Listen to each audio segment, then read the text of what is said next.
Okay, so the second alternative to Stokey, which we're going to look at after Andreoni and Levinson, is Brock and Taylor's model in the Journal of Economic Growth. They call it the Green Solo model.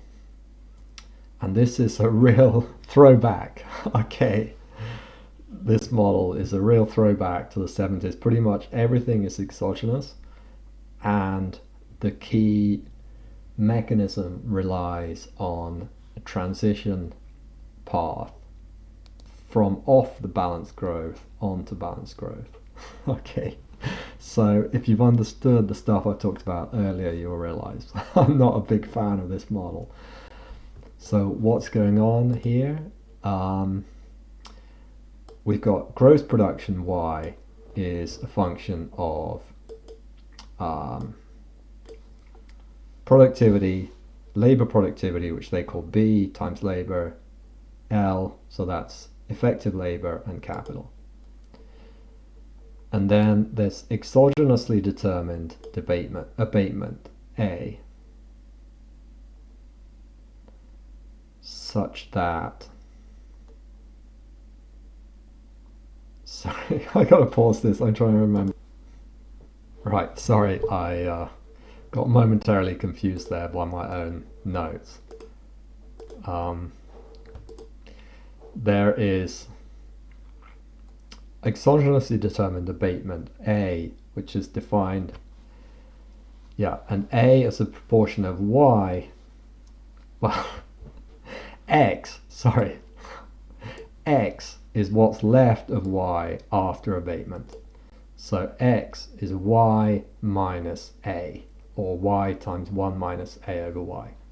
Okay, so X is net production after allowing for this abatement A.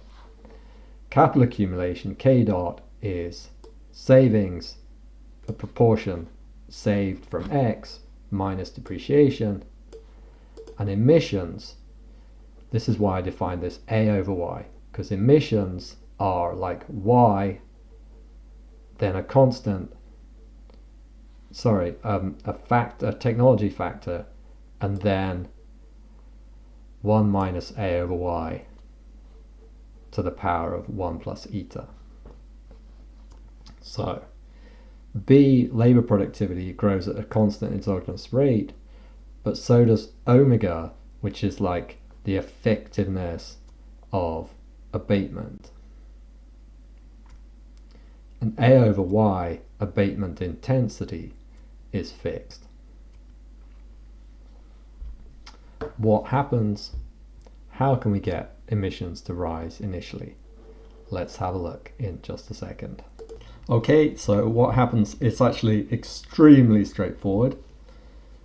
You'll be glad to know, because if we just look at this E equation in E is Y over omega 1 minus A over Y to the 1 plus eta. Well, what's the growth rate of E? E dot over E, if we just take the differential with respect to time, E dot over E is y to the power of 1, so that's Y dot over Y, omega to the power of minus 1, so that's minus omega dot over omega. This is assumed to be constant. So everything's like exogenous in this. They're assuming there's some kind of constant abatement effort as a proportion of GDP. So if omega dot over omega is greater than Y dot over Y, emissions will decline over time.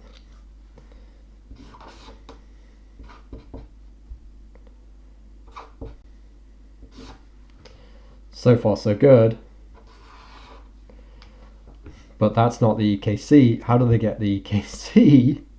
Well, this is on the balanced growth path, but if we assume that we start off with exceptionally little capital, so we're off balanced growth, in relation to the levels of productivity, then the economy, if the economy was on the balanced growth path, we'd be here at certain levels of at this time when the productivities omega and B are at some level. But if actually GDP is down here because we've hardly got any capital, sorry, GDP is way down because we've hardly got any capital, that will also cut emissions drastically, right? Because emissions are linked to Y.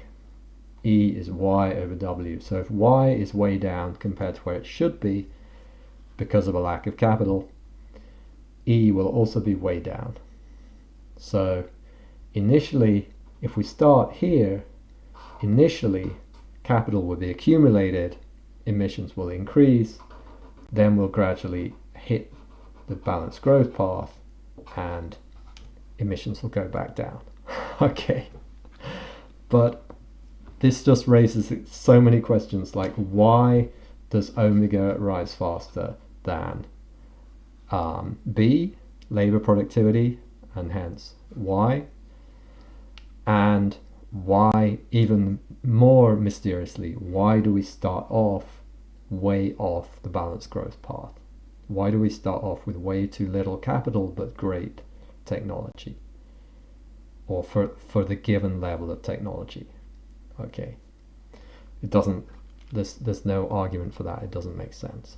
Okay, we know from Solow that capital stocks tend to converge quickly to their balanced growth path for given state of technology.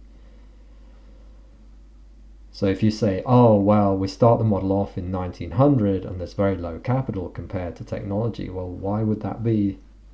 Why don't we start the model in 1860 and then by 1900 capital should have reached balanced growth levels?